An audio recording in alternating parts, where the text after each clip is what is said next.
శ్రోతలకు నా హృదయపూర్వక నమస్కారములు. మనందరం సహజంగా నేను నాకు తెలుసు అనే భావనలో ఉంటాం, అలాగే జీవిస్తున్నాం. అసలు ఇప్పుడు నేను నాకు తెలుసు అనే పదాన్ని కూడా ఆశ్చర్యంగా ఉంటాం. ఇదేంటి నేను నాకు తెలీదా అని. ఎవరైనా నువ్వు నీకు తెలుసా అని అడిగారు అనుకోండి, వాడిని పిచ్చోడు అనుకుంటాం. కానీ ఒక్కసారి జాగ్రత్తగా ఆధ్యాత్మికము అంటే ఏంటో తెలుసా? నన్ను నేను పరిశీలించుకోవడం అంతే. నేను నాకు నిజంగా పూర్తిగా తెలుసా, నేను నాకు తెలుసా. కానీ మనం జీవిస్తున్నది నేను నాకు తెలుసు అనే. కానీ ఒకసారి రొటీన్ జీవితాన్ని మీరు గమనించి చూడండి. ఊరికి నేను గమనించుకోవటం, ఇందులో పెద్ద విశేషాలు ఏమి లేవు. నేను నాకు తెలుసు. ఎలా తెలుసు? నేను నాకు ఎలా తెలుసు అంటే ఈ శరీరం నేనని తెలుసు. ఈ శరీరానికి సంబంధించిన సుఖ దుఃఖ భావాలన్నీ నావని తెలుసు. కోరికల భావాలన్నీ నావని తెలుసు. మొత్తం ఈ శరీరానికి సంబంధించిందంతా నావని తెలుసు. ఓకే, అంటే ఈ శరీరం నేనని తెలుసు. ఫస్ట్ అసలు మనం అనుకునేది ఏంటి? నేను అంటే ఈ శరీరము అని. పోనీ ఈ శరీరాన్ని పరిశీలిద్దాం. నేను నాకు ఎంత తెలుసు అంటే, నాకు ఆకలి కలిగింది, నాకు జస్ట్ ఆకలి కలిగింది. ఆకలి ఎందుకు కలిగిందో నాకు తెలియదు. నాకు ఆకలి కలిగింది అనే విషయం తెలుసు. కనుక నేను ఆకలికి ఏదో ఒకటి ఆహారం ఇవ్వాలి. ఏ విషయం అప్పుడు తెలిసింది నాకు. ఆకలి అనేది కలగకపోతే ఆహారం ఇవ్వాలి అనే భావన పుట్టదు. అయితే ఆకలి అనే భావన ఎందుకు పుడుతుందో నాకు తెలియదు. అది మన లోపల ఉదరములో, అంటే మన కడుపులో కలిగేటువంటి ఒక ప్రకంపన. అది మనకు ఆకలి అని తెలుస్తూ ఉంటుంది. దానికి సమయానికి అందించకపోతే లేదా ఆ పూట తినకపోతే కొంచెం నీరసానికి గురవుతాం. ఒక పూట అయితే, 2 పూటలు అయితే ఇంకా కొంచెం నీరసానికి గురవుతాం. అది పెరుగుతున్న కొద్దికి మనం నీరసానికి గురవుతూ ఉంటాం. అది ఎక్కువైతే మరణిస్తాం కూడా. నా గురించి నాకు తెలుసు, ఈ శరీరము నేనని నాకు తెలుసు. కానీ ఈ శరీరములో ఆకలి అనేది ఎందుకు పుడుతుందో నాకు తెలియదు. దానికి ఆకలి పుడుతుంది కనుక నేను ప్రయత్నించుకుంటున్నా. మళ్ళీ ప్రయత్నించేటప్పుడు ఏమవుతుంది? నేను తీసుకున్నటువంటి ఆహార పదార్థముల రుచి నా నాలుకకు తెలుస్తుంది. రుచి తెలిసే శక్తి నాలుకకు ఎందుకుందో నాకు తెలీదు. అప్పుడప్పుడు అనారోగ్యాలు చేసినప్పుడు నాలుక రుచిని కోల్పోతూ ఉంటుంది. నాలుక రుచిని కోల్పోతూ ఉంటుంది. ఒక్కొక్కసారి రుచి మారిపోయి చేదవుతూ ఉంటుంది అనారోగ్యాలు చేసినప్పుడు. మళ్ళీ అది సహజ స్థితికి తెచ్చుకుంటాం మందులు వాడుకొని. అనారోగ్యాలు తగ్గినప్పుడు సహజ స్థితికి వస్తుంది. అసలు అనారోగ్యాలు ఎందుకు కలుగుతాయో కూడా నాకు తెలియదు. అనారోగ్యాలు ఎందుకు కలుగుతాయో నాకు తెలిస్తే నేను ఎందుకు తెచ్చుకుంటాను లోపలికి వెళ్ళి? అనారోగ్యాలను అసలు నా లోపలికి రానివ్వనుగా నేను. అంటే అనారోగ్యాలు ఎందుకు కలుగుతాయో కూడా నాకు తెలీదు. తెలిస్తే నేను అసలు వాటిని లోపలికి రానిచ్చుకోను. అంటే ఇది చెప్పింది ఎందుకు చెబుతున్నాను జాగ్రత్తగానండి. మనకు ఎంత తెలుసు నేను అనేది తెలుసుకుంటే తర్వాత అసలు మనం ఎలా జీవించాలో మనకు తెలుస్తుంది. అంటే అనారోగ్యాలు ఎందుకు వస్తున్నాయి, కారణం ఏంటో మనకు తెలియదు. కారణాలు కొన్ని కోట్ల రకాలుగా బయట చెబుతూ ఉండవచ్చు. మనకు ప్రత్యక్షంగా తెలియదు, అనుభవంగా తెలియదు. వస్తుంది అనారోగ్యం, భరిస్తున్నాం, దాని నుంచి తప్పించుకోవడానికి ప్రయత్నిస్తున్నాం. తప్పించుకోగలిగిన వాళ్ళు తప్పించుకుంటున్నారు. డాక్టర్ల దగ్గరికి వెళ్ళు, మందులు వాడు, రకరకాలు చేసుకొని. లేని వాళ్ళు అక్కడే మరణిస్తున్న వాళ్ళు కూడా చాలామంది ఉన్నారు ఆ అనారోగ్యాలతో. అలా మన శరీరంలో జరిగే అనేక ప్రక్రియలు. ఇప్పుడు ఆహారం తీసుకున్నాం, ఆకలేసింది, ఆహారం తీసుకున్నాం, తర్వాత ప్రక్రియ ఏది మనకు తెలియదు. ఏ ప్రక్రియ మనకు తెలియదు. లోపల జీర్ణరసాలు ఉత్పత్తి అయ్యి మొత్తం మనం తిన్న ఆహారం అంతా జీర్ణమై అది రక్తంగా మారి ఆ రక్తంలో కొంత భాగం మన శరీరంలో అవయవాలుగా మారిపోతుంది. అంటే మాంసంగా మారుతుంది, ఎముకలుగా మారుతుంది. అవన్నీ కణాలుగా, రక్త కణాలుగా, తెల్ల రక్త కణాలుగా, ఎర్ర రక్త కణాలుగా, ఎక్కడెక్కడ శరీరంలో ఏది అవసరమో అక్కడక్కడికి అలా మారి వెళ్ళిపోతుంది. అది ఏ రకమైన శక్తిగా కావాలో అనేక రకాలుగా మారుతుంది అది శరీరంలో.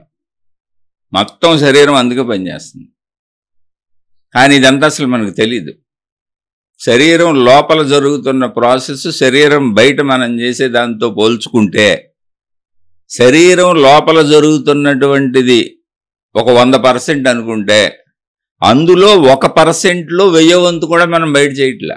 లోపల అంత జరుగుతుంది. మనం బయట తినడానికి చేసే ప్రయత్నాలు, తిరగడానికి చేసే ప్రయత్నాలు, చూడటానికి చేసే ప్రయత్నాలు, పొందడానికి చేసే ప్రయత్నాలు, సుఖ దుఃఖాలను పొంది తప్పించుకునే ప్రయత్నాలు, ఇవన్నీ కూడా 1%లో 1000 వంతు కూడా ఉండవు. లోపల జరిగే చర్యలు అద్భుతంగా ఉన్నాయి. అసలు ఎలా జరుగుతుందో మనకు తెలియట్లా. శరీరం ఎలా మార్చుకుంటుందో మనకు తెలియట్లా. మొత్తం మనం తీసుకున్న ఆహార పదార్థాలని శరీరానికి అవసరమైన అన్నింటి కింద ఎలా మార్చుకుంటుందో తెలియట్లేదు. మళ్ళీ మలమూత్ర విసర్జనలు మనం అనుకుంటాం, నేను వెళ్తున్నాను అనుకుంటాం, మల విసర్జనకి వెళ్తున్నాను చెబుతాం, వాష్రూమ్కి వెళ్తున్నాను అని చెబుతాం కూడా, నేను వెళ్తున్నానని చెబుతాం. కానీ మనం వెళ్ళాలనుకున్నప్పుడు అస్సలు వెళ్ళాం. అవి వచ్చినప్పుడు మాత్రమే వెళ్ళగలం. ఆకలి వేసినప్పుడు మాత్రమే తినగలం. అంటే సంకేతాలు శరీరం ఇస్తేనే చేయగలం. మరి శరీరమే నేనైనప్పుడు, ఈ శరీరము నేను అనుకుంటున్నప్పుడు అసలు అది నా చేతిలో లేదుగా. అసలు కొందరికి మల విసర్జనలు పూర్తిగా అవ్వక అనేక జబ్బులు వస్తూ ఉంటాయి, బోల్డ్ మంది అనేక బాధలు పడుతూ ఉంటారు. వాళ్ళ చేతిలో ఉంటే వాళ్ళు ఎందుకు అలా చేసుకుంటారు? వాళ్ళు చక్కగా చేసుకుంటారు. అలాగే మనం తీసుకునే ఆహార పదార్థాలు జరిగి మార్పులు జరుగుతూ ఎన్ని రకాలుగా శక్తిగా మారుతుందో అస్సలు మనకు తెలియదు. మనకు తెలిసి మన చేతిలో ఉంటే మనం సర్వశక్తులుగా మార్చుకొని అనారోగ్యాలు రాకుండా చక్కగా చేసుకుంటాంగా. అంటే అసలు మన శరీరం గురించి మనకు ఎంత తెలుసు? ఎక్కడో ఆత్మ ఇవన్నీ తర్వాత మాట్లాడదాం, దేవుడు ఇవన్నీ.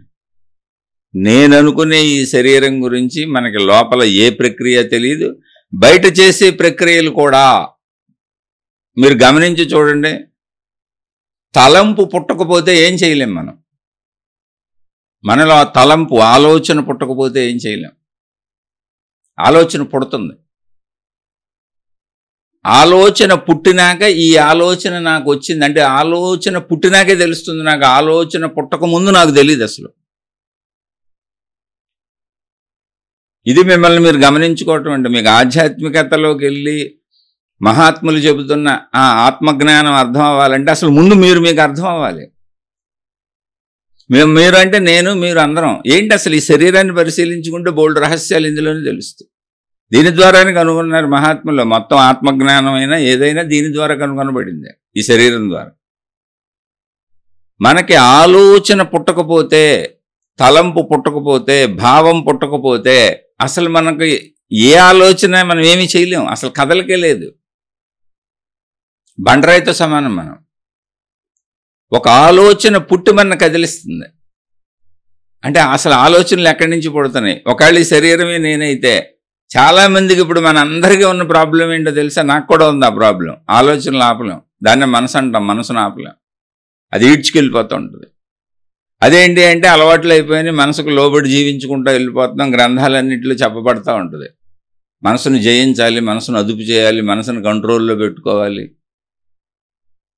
మనసుని ఆపటం అసలు ఎవరి వల్ల కాదు. ఎందుకు కాదంటే మనసే ఆలోచనలు. మనసులో చెడ్డ ఆలోచనలు, మంచి ఆలోచనలు అనేది మనం వ్యవహరించే తీరుతెన్నుల మీద ఉంది. ఆ విషయం మనసుకు తెలీదు. ఇవి చెడ్డ ఆలోచనలు, ఇవి మంచి ఆలోచనలు అని మనసుకు తెలియదు. జస్ట్ అదే ఆలోచనలను క్రియేట్ చేస్తుందండి. ఆ ఆలోచనలు క్రియేట్ చేయడానికి మూలం ఏంటి, ఎక్కడి నుంచి క్రియేట్ అవుతున్నాయో తెలీదు. అసలు ఆలోచనలు ఎలా ఎందుకు వస్తున్నాయి? పోనీ నేనే అయితే నా ఆలోచనలు నేను ఎందుకు ఆపలేకపోతున్నాను? ఈ శరీరం నేనైతే నాకు వచ్చే ఆలోచనలేగా నేను ఎందుకు ఆపలేకపోతున్నాను? ఇప్పుడు నాకు అనారోగ్యం వచ్చింది, డాక్టర్ మీరు ఇవి తినకూడదు అన్నాడు. నాకు అవి చాలా ఇష్టం, తినాలనిపిస్తుంది, అయినా తింటాను వెళ్ళి. ఈ పనులు చేయకూడదని మనకు తెలుసు. ప్రాపంచిక రీత్యా ఇవి చెడ్డ పనులు, ఈ పనులు చేయకూడదని మనకు తెలుసు, అయినా చేస్తూ ఉంటాం వెళ్ళి. ఈ తప్పులని మనకు తెలుసు. అంటే కొన్ని ధర్మాలు ప్రపంచంలో, మానవ ప్రపంచంలో కొన్ని ధర్మాలు ఏర్పరుచుకున్నాం. శిక్షా స్మృతులు ఉన్నాయి, చట్టాలు ఉన్నాయి, న్యాయాలు ఉన్నాయి, ధర్మాలు ఉన్నాయి. వాటి ప్రకారం ఇవి చేయకూడదు, ఈ తప్పులు చేయకూడదని మనకు తెలుసు, కానీ చేస్తూనే ఉంటాం. అబద్ధాలు ఆడకూడదని మనకు తెలుసు, ఆడుతూనే ఉంటాం. కోపము, పగ, ద్వేషము, ఈర్ష్య, అసూయ ఇటువంటివి రాకూడదు, ఇవి మంచి లక్షణాలు కాదని మనకు తెలుసు. కానీ అవన్నీ వస్తూనే ఉంటాయి. వాటిని అసలు అదుపు చేయలేకపోతుంటాం మనం. మన ఆలోచనల మీద మనకు అదుపు లేదు, మన మనసు మీద మనకు అదుపు లేదు. అసలు మన ఆలోచనలు ఎక్కడి నుంచి పుడుతున్నాయో మనకు తెలియదు. ఇందులో మంచివి పుడుతున్నాయి, చెడ్డవి పుడుతున్నాయి, దేవుడివి పుడుతున్నాయి, దయ్యానివి పుడుతున్నాయి, జ్ఞానానివి పుడుతున్నాయి, అజ్ఞానానివి పుడుతున్నాయి. అందరికీ అన్నీ పుడుతున్నాయి. పంచేంద్రియాలు ఏ విషయాన్నైనా గ్రహిస్తాయి. ఇది వద్దు అది లేదు అనేది ఏమి లేదు. కంటి ముందు ఏది కనబడితే దాన్ని గ్రహిస్తాయి, శబ్దం ఏది వినపడితే దాన్ని గ్రహిస్తాయి, రుచి ఏది దొరికితే దాన్ని గ్రహిస్తాయి, స్పర్శ ఏది దొరికితే దాన్ని గ్రహిస్తాయి. పంచేంద్రియాలకు మళ్ళీ బుద్ధి లేదు. దాని ఎదురుగా ఏది వస్తుంది, ఇప్పుడు ఎండపడింది, వేడి ఎక్కువ ఉందని దాన్ని గ్రహిస్తూ ఉంటుంది, ఏసీలో చల్లదనం ఉందని దాన్ని గ్రహిస్తూ ఉంటుంది. అంటే లోపల విచక్షణ, ఇది గ్రహించటం అయితే ఇవి పరికరాలు, యంత్ర పరికరాలు. మళ్ళీ మన విచక్షణ ఏదో ఎండ ఎక్కువగా ఉంది కాబట్టి నీడకెళ్ళు అని లోపల ఏదో చెబుతూ ఉంటుంది. ఇక్కడ చలి ఎక్కువగా ఉంది కాబట్టి వేడిగా ఏదన్నా వేడివేడిగా తాగు, వేడిలోకి వెళ్ళు, వేడి క్రియేట్ చేసుకో అని లోపలది ఏదో చెబుతూ ఉంటుంది. కానీ మళ్ళీ ఇంద్రియాల పరంగా చూస్తే, శరీర పరంగా చూస్తే, నేను అనుకుంటున్న ఈ శరీర పరంగా చూస్తే అవి ఏమీ లేదు. కంటే ఎదురుగుండా ఏదొచ్చినా దానికి కనపడతానే ఉంటుంది. ఇది నాకు కావాలి వద్దు అనేది ఏముండదు. దేన్నైనా గ్రహిస్తుంది. ఏది వింటే దాన్ని గ్రహించేస్తుంది, ఏది తింటే దాన్ని గ్రహించేస్తుంది. అక్కడ ఎదురుగా ఏదుంటే అది, వాతావరణం ఏదైతే ఆ స్పర్శలను గ్రహించేస్తుంది, ఆ వాసనలను గ్రహించేస్తుంది. గ్రహించి ఈ వాసన నాకు వద్దనే శక్తి దానికి లేదు. లోపల ఈ ఆలోచనలు, ఈ విచక్షణ, ఈ జ్ఞానం ఈ పని చేయకపోతే ఇంద్రియాలకి యాంత్రికముగా, ఇంద్రియాలు ఎలాంటి అంటే మన తలుపులు లాంటి, ఇంట్లో తలుపులు ఉంటాయి. తలుపులు ఎవరిని ఆపో, తలుపులు తెరిచిపెట్టామనుకోండి ఎవరిని ఆపో, ఎవరైనా రావచ్చు, ఇంటి ఓనర్ అయినా రావచ్చు, పక్కింటోడైనా రావచ్చు, దొంగ అయినా రావచ్చు, ఈగలు రావచ్చు, దోమలు రావచ్చు, చీమలు రావచ్చు, అసలు ఎవరైనా తలుపుల్లోంచి లోపలికి రావచ్చు. జస్ట్ ఇంద్రియాలు అంతే. అంటే ఇది అర్థం చేసుకోండి, మన శరీరం ఎలా ఉందని దానికి చెబుతున్నాం. మన శరీర ఇంద్రియాలన్నీ ఒక గృహానికి ఉన్న తలుపులు లాంటివే. ఎవరైనా లోపలికి రావచ్చు, అన్ని గృహానికి ఉన్న తలుపులు లాంటివి అంతే. గృహం మా యజమాని రావాలని తలుపులు అడ్డగించవు, తలుపులు ఎవరిని అడ్డగించవు. అలా మన శరీర ఇంద్రియ లక్షణాలవి. అంటే ఇవన్నీ ఎందుకు తెలుసుకోవాలి అంటే అసలు ముందు నేనేంటో తెలుసుకోకపోతే నేను ఎలా ఉండాలో, ఏం చేయాలో, ఏం చేస్తున్నానో, ఎందుకు ఏడుపులు ఏడుస్తున్నాను, ఎందుకు ఎంత దుఃఖానికి లోనవుతున్నాను, ఎందుకు ఎంత బాధలకు లోనవుతున్నాను, ఎందుకు అసలు ఏంటి ఎలా, ఇదంతా చూసుకోకుండా ఎవరో అద్భుతమైన మహిమలు చేసి, మాయలు చేసి, గారడీలు చేసి, మంత్రాలు చేసి, తంత్రాలు చేసి, యంత్రాలు చేసేటువంటి వాళ్ళ కోసం ఎదుగుతున్నారు. మహిమల పేరుతో దేవుళ్ళ కోసం ఎదుగుతున్నారు. నిన్ను నువ్వు చూసుకుంటే మొత్తం అర్థమైపోద్ది, అంత క్లారిటీగా ఉంది. ఎక్కడ గజిబిజి లేదు, ఎక్కడ గజిబిజి లేదు. ఎందుకంటే ఇది ఇప్పుడు ఇంద్రియాలు ఉన్నాయి, మనకు గ్రహించేది ఏంటి, నేను అనే భావంలో మనం గ్రహించేది అంతా ఏంటి, ఇంద్రియాల ద్వారానే, అంటే శరీరం ద్వారానే. శరీరం మొత్తం కలిపితే ఒక ఇంద్రియమే, కింద నుంచి పై వరకు చర్మము, స్పర్శేంద్రియము. స్పర్శేంద్రియం అంటే స్త్రీ పురుష జననేంద్రియాలు ఒక్కటే కాదు, స్పర్శ తెలుస్తానే ఉంది, అరికాల నుంచి తల వరకు మొత్తం స్పర్శేంద్రియమే. శరీరం అంతా గ్రహణ శక్తి ఉంది. అందులో అది కాక మళ్ళీ ఇంద్రియాలు ఉన్నాయి, చూసేవి ఉన్నాయి. ఇంద్రియములు అంటే పనిముట్లు అని అంతేం లేదు. చూసేవి ఉన్నాయి, వినేవి ఉన్నాయి, వాసన చూసేవి ఉన్నాయి, దృశ్యాలు చూసే కళ్ళు ఉన్నాయి, రుచులు తెలుసుకునే నాలుక ఉంది, మాట్లాడేటువంటి స్వరపేటిక నోరు ఉంది. ఇవన్నీ కూర్చబడినాయి. కానీ ఇంద్రియాలన్నీ అలాంటివి అంటే తలుపులు తెరచబెట్టబడినటువంటి ఇంటి లాంటివి, ఎవరైనా లోపలికి రావచ్చు, అవేమి అడ్డగించవు అసలు. అంటే ఇంద్రియాలకు, మీరు నేను అనుకుంటున్న ఇంద్రియాలకు ఎటువంటి దమ్ము లేదు, ఆ విషయం తెలుసుకోండి. అయితే మరి ఇప్పుడు ఈ ఎటువంటి దమ్ము లేని వాటికి ఏదొచ్చినా తెలిసేసుకుంటాయి, ఏదొచ్చినా తెలుసుకొని లోపల పడేస్తే అటు పని అంతే. తలుపులు డోరులు తెరుచున్నాయి, ఎవరైనా లోపలికి వచ్చేయచ్చు. అలా మనకు మెలకు వచ్చిందంటే అన్నింటినీ లోపలేసుకుంటూ ఉంటాయి. చెత్త చెదారం, దానికి అసలు విచక్షణ లేదు, దానికి బుద్ధి లేదు, దానికి జ్ఞానం లేదు, దానికి తెలివి లేదు, దానికి ప్రజ్ఞ లేదు. ఇంటి తలుపులు లాంటివి అవి. మెలకు వచ్చిందంటే తలుపులు తెరుచుకున్నాయి అంతే, అన్ని లోపల పడేసుకుంటూ ఉంటుంది. అదే ప్రాబ్లం మనకు వచ్చింది. అన్ని లోపల పడేసుకుంటున్నప్పుడు అసలు ఇంద్రియములు నేను అనుకుంటున్నాం మనం. అన్నీ లోపలికి వచ్చి పడిపోతున్నాయి. మనమేమనుకుంటున్నాం, ఈ శరీరం నేను అనుకుంటున్నాం, కాబట్టి ఇంద్రియాలు నాయే. శరీరంలో భాగాలకి ఇంద్రియంలోని విడిగా మనం చెప్పుకుంటున్నాం. అంటే గుణములుగా వేరుగా ఉన్నాయి కాబట్టి, చూసేవి వినేవి ఇలా వేరుగా ఉన్నాయి కాబట్టి చెప్పుకుంటున్నాం. కానీ మొత్తంగా శరీరం నేను అనుకుంటాం, శరీర ప్రక్రియలన్నీ నావే అనుకుంటున్నాం. అవి నావి కాదు, తలుపులు తెరచబెట్టబడిన ఇల్లు లాంటిది మనదే. మన శరీరం మెలకు వచ్చినప్పుడు తలుపులు తెరచబెట్టబడిన ఇల్లు మన శరీరం. మెలకు వచ్చిందే, 5 తలుపులు తెరుచుకున్నాయి. 5 తలుపుల ద్వారా లోపలికి ఎవరైనా వచ్చేయచ్చు, ఏమైనా వచ్చేయచ్చు, అడ్డగించవు. ఎందుకంటే అడిగి స్వయం ప్రతిపత్తి లేదు. ఇప్పుడు మన చెక్క తలుపులు ఎలా అడ్డగిస్తాయి? గోడల దగ్గర పెట్టబడిన తలుపులు కదా, మనమే కదా తలుపులు పెట్టుకున్నాం, మనం తిరగడానికి పెట్టుకున్నాం. ఎవరైనా రావచ్చు, ఎలా అడ్డగిస్తే అడిగి స్వయం ప్రతిపత్తి లేదు. కానీ మనం నేను అనుకుంటున్నాం ఈ శరీరాన్ని, దీనికి స్వయం ప్రతిపత్తి ఉందనుకొని భావించుకుంటూ ఉన్నాం తప్ప లేదు. ఈ విషయాన్ని మీరు గ్రహిస్తే తలుపులు ఎక్కడ తెరవాలి, ఎక్కడ తెరవకూడదు మీరు తెలుసుకోవాలి. ఇప్పుడు ఇంటి యజమాని ఉంటాడు, తలుపులు మూసేసి వెళ్ళిపోతాడు. లేదు రాకూడదు అనుకున్నాం అనుకోండి, మనం లోపల ఉండి మన పని చూసుకొని లోపల నుంచి గడపెట్టుకుంటాం, బయట నుంచి గడపెట్టుకుంటాం. తలుపులకు 2 గేళ్లు పెట్టాం. ఇంటి తలుపులకు ఏం చేసాం, లోపల గేళ్లు పెట్టాం, బయట గేళ్లు పెట్టాం. మనం బయటకు వెళ్ళదలుచుకుంటే బయట గేళ్లు వేసేస్తాం, లోపలికి ఎవరు వెళ్ళకుండా. మనం లోపలుంటే లోపలికి గేళ్లు వేసుకుంటాం, బయట నుంచి ఎవరు రాకుండా. ఎవరైనా రావచ్చు పర్వాలేదు అనుకున్నప్పుడు మనం తీసి పెడతాం. ఎందుకంటే మనం మెలకువలో ఉండి పనులు చేసుకుంటా ఉంటే ఎవరు వచ్చినా ఇబ్బంది ఏం లేదు, ఇప్పుడు మేము ఉంటాం చూసుకుంటాం కాబట్టి అని తలుపులు తీసి పెడతాం. ఇంద్రియాలు సేమ్ ఇంతే. ఇల్లు ఇంటి ఓనర్ కాదు,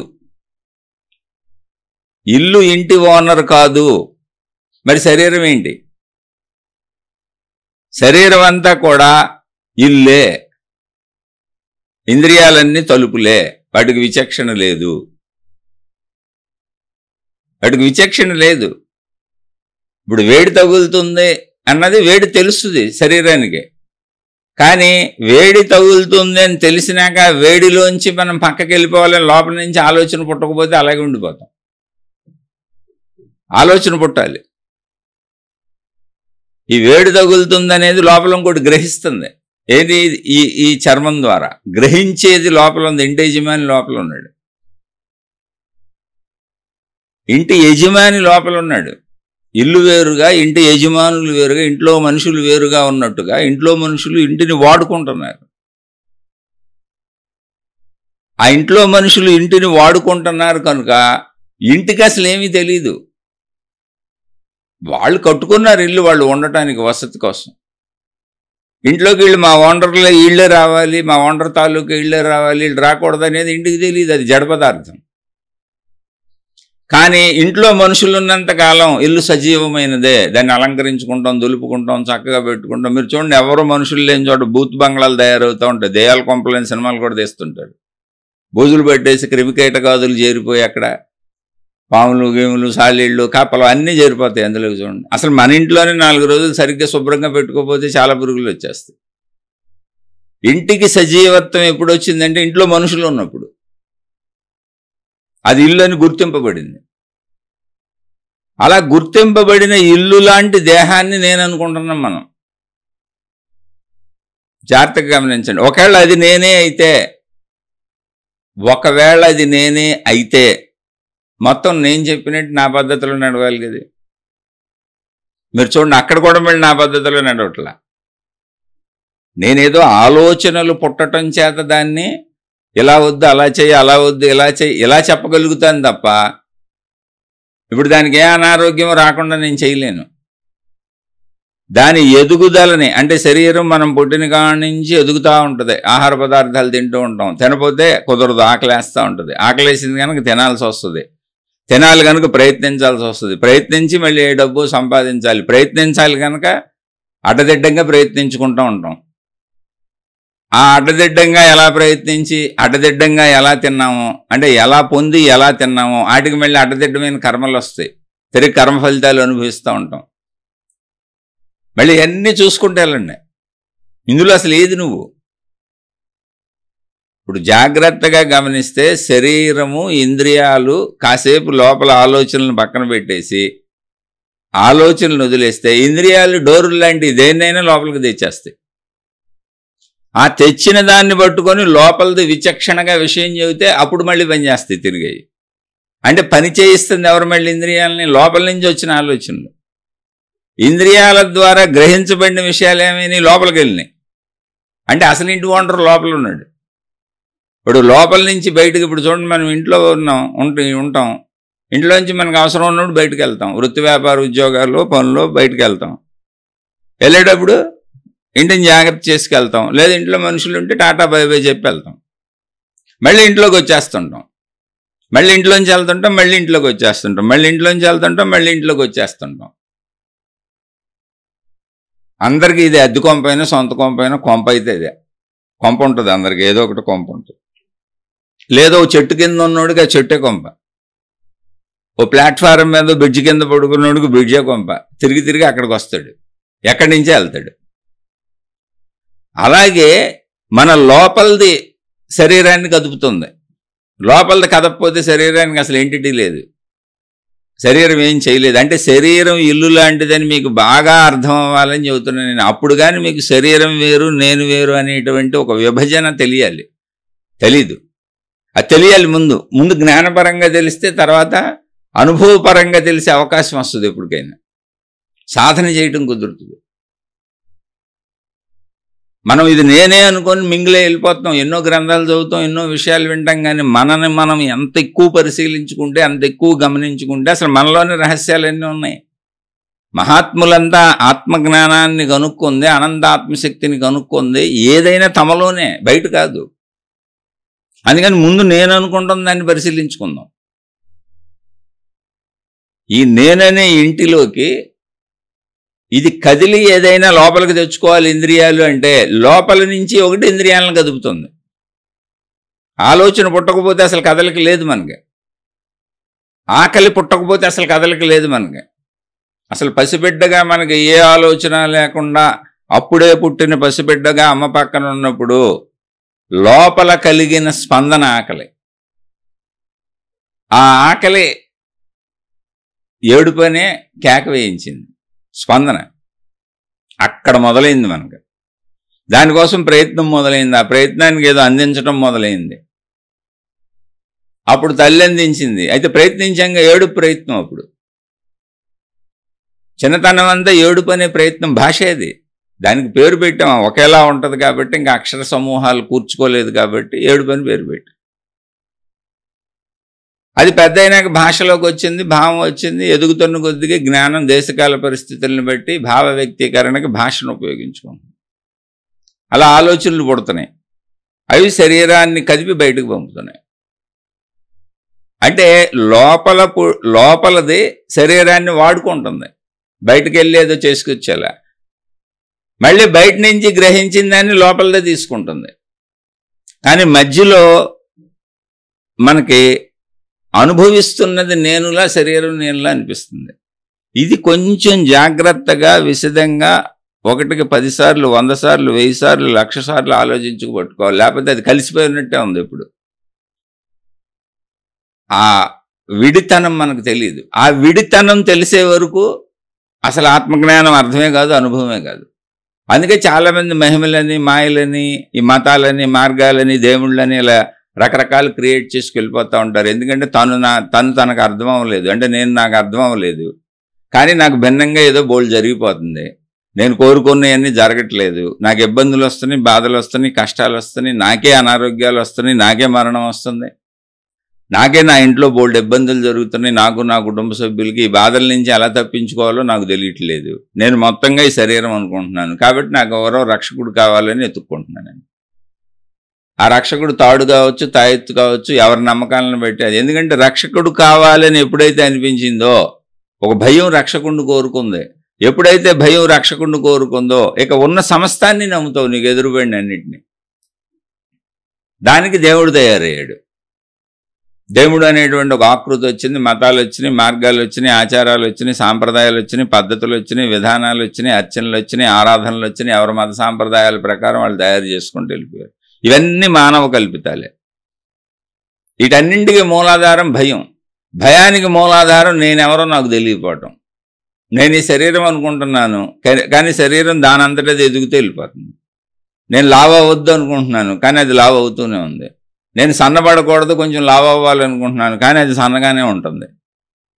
నేనేమనుకున్నది నాలా లేదు, నేను అనుకున్నట్టు అది జరగట్లేదు, కానీ నాకు నేను ఇదే అనే భావన ఉంది. దాంతో మిళితమైపోయి ఉన్నాను, దాంతో కలిసిపోయి ఉన్నాను.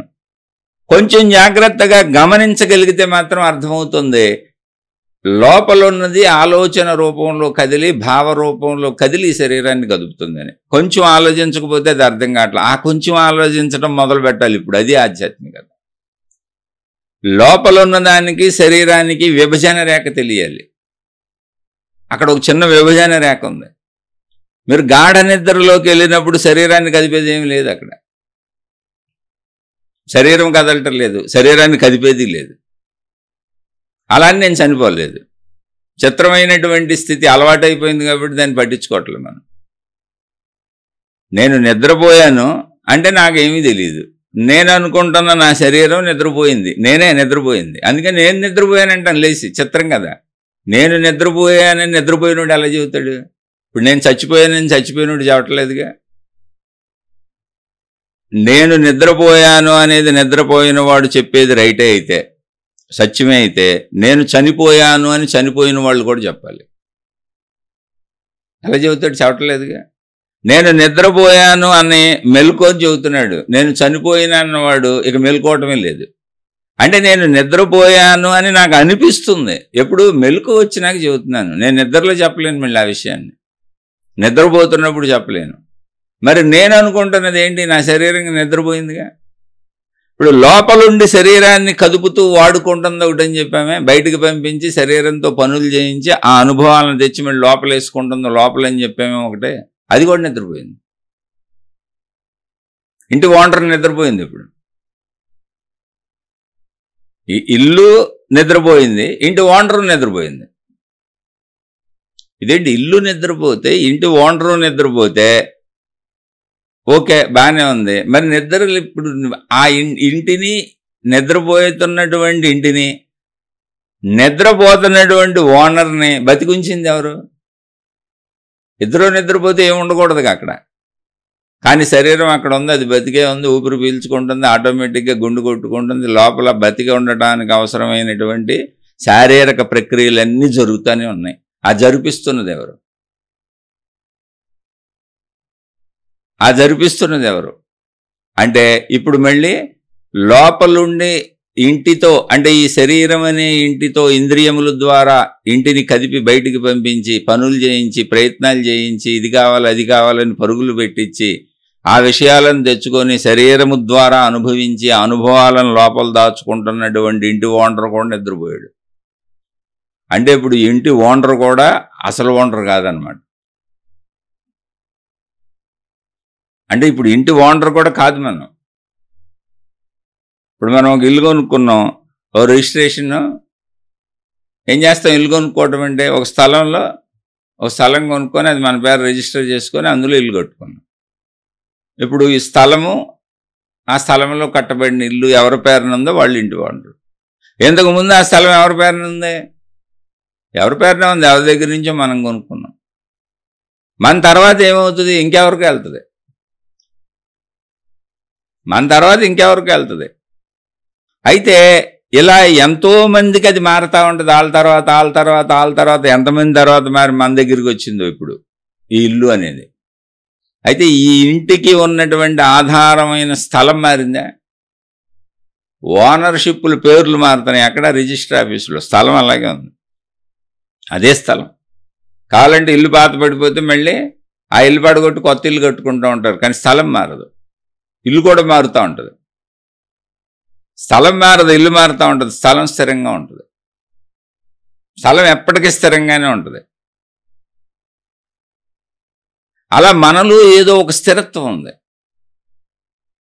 ఆ స్థిరత్వం నిద్రలో కానీ మనకు తెలియట్లేదు. ఎందుకంటే మెలకువలో మళ్ళీ చలనమే, కదిలిపోతుంది. మెలకువ వచ్చింది. మెలకువ అంటే ఏంటో తెలుసా? లోపలిదేదో 5 డోర్లు ఓపెన్ చేసేసింది ఇంటిది. మెలకువ అంటే అంతే. మెలకువ ఎక్కడొచ్చింది? లోపల వచ్చింది. అది కూడా గమనిస్తే తెలుస్తుంది. లేకపోతే శరీరమే నేను అనుకుని నాకే మెలకువ వచ్చింది అనుకుంటున్నాం మనం. మెలకువ అంటే లోపల మెలకువ వచ్చి అది మన శరీరం అనేటువంటి ఈ శరీరంలో ఉన్న 5 ఇంద్రియముల డోర్లు తెరిచిపెట్టేసింది, ఇల్లు తెరిచిపెట్టింది. పొద్దున్నే లేవగానే చూడండి, మనం ఇంటి తలుపులు తీసుకొని పనులు చేసుకోవడం మొదలెడతాం. ముందు తలుపులు తెస్తాం. ఇల్లు ఫస్ట్ చేసే పని ఎవరైనా లేవగానే తలుపులు తెస్తారు.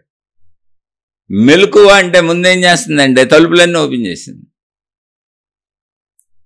తలుపులు ఓపెన్ చేసింది ఎవరో, మెలకువ వచ్చింది ఎవరికే. ముందు అది జాగ్రత్తగా చూసుకోండి.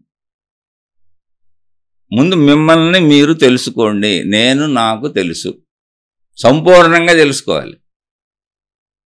నేను నాకు తెలుసు అని మనం శరీరంతో అనుకుంటుంది అంతా కూడా ఇప్పుడు అసలు శరీరమే నేను కాకుండా పోయింది, ఇల్లు అయిపోయింది. అది ఇంద్రియాల ద్వారా నేనే అనుభవిస్తున్నాను, నేనే తింటున్నాను, నేనే అంటే మిళితమైపోవటం చేత అలా అనిపిస్తుందే. అది పరిశీలిస్తే అసలు ఇంద్రియాలు తలుపులు లాంటివి అయిపోయినాయి. వాటికి సొంత విచక్షణ లేదు,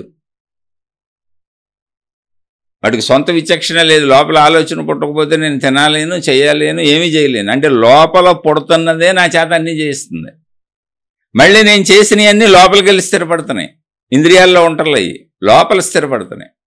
ఇంద్రియాలు ఎప్పుడు మళ్ళీ కొత్త కొత్తవి చేస్తూ ఉంటాయి, ఆ లోపల కదిపితే చేస్తూ ఉంటాయి.